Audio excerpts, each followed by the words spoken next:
છે. કુટુંબ એ કોઈ 4 માણસથી બનતું, 8 માણસથી બનતું, 15 માણસથી બનતું કોઈ નાનકડું યુનિટ નથી. તમારા કુટુંબમાં તમે જેટલા લોકોને સમાવવા માંગશો એટલાને સમાવી શકશો.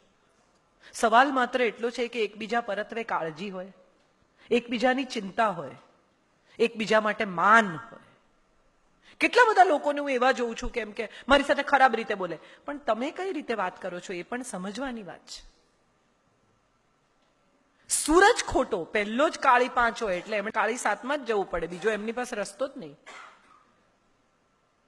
બહુ બહુ મજાની વાત છે સાહેબ, આપણે બધા અપ્રુવલની સોસાયટી પર જીવતા થઈ ગયા છે.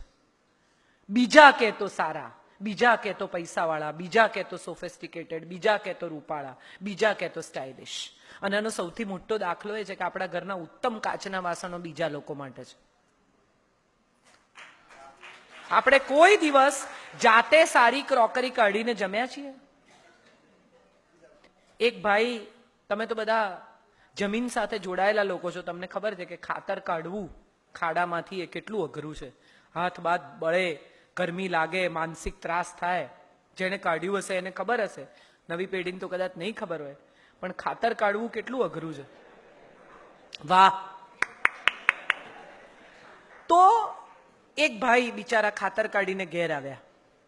એની પત્નીને કે જમવાનું પીરસ, એટલે પત્નીએ જમવાનું પીરસ્યું જૂની થાળીમાં, જે રોજિંદી. એટલે એણે કહ્યું કે હવે ભંગાર થાળી મને નહીં આપવાની, સારી થાળીઓ નથી ઘરમાં? તો કે છે ને, પણ મહેમાન માટે રાખી છે. એટલે એણે થાળીનો ઘા કર્યો સાહેબ, મગજ ગયું એનું એવું. એક તો ગરમી લાગેલી, થાક લાગેલો, ભૂખ લાગેલી, અને એમાં ગંદી થાળી પત્નીએ મૂકી કે ખાતર કાઢવા મહેમાન આવે છે, આ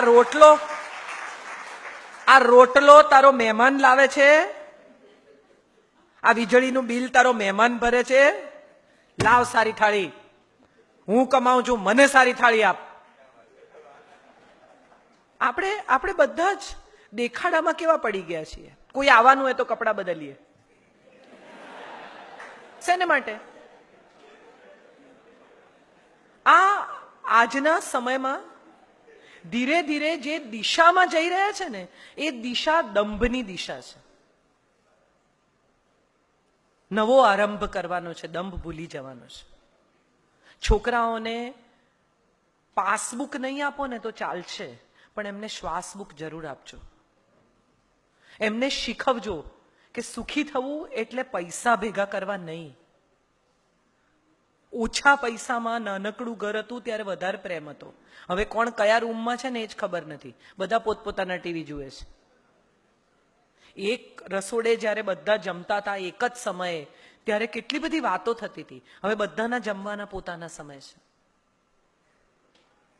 કુટુંબ એટલે જ્યાં સૌ એકબીજાની સાથે રહેતે. કુટુંબ એટલે જ્યાં સુખ દુઃખમાં હાથ પકડે તે. કુટુંબ એટલે જ્યાં તમને જોઈને મોઢા પર સ્માઇલ આવ્યા વગર રહે જ નહીં. કુટુંબ એટલે સુખ, શાંતિ, સ્નેહ અને સમર્પણના પાયા પર ઉભેલો એક પરિવાર. મકાન નહીં, એડ્રેસ નહીં,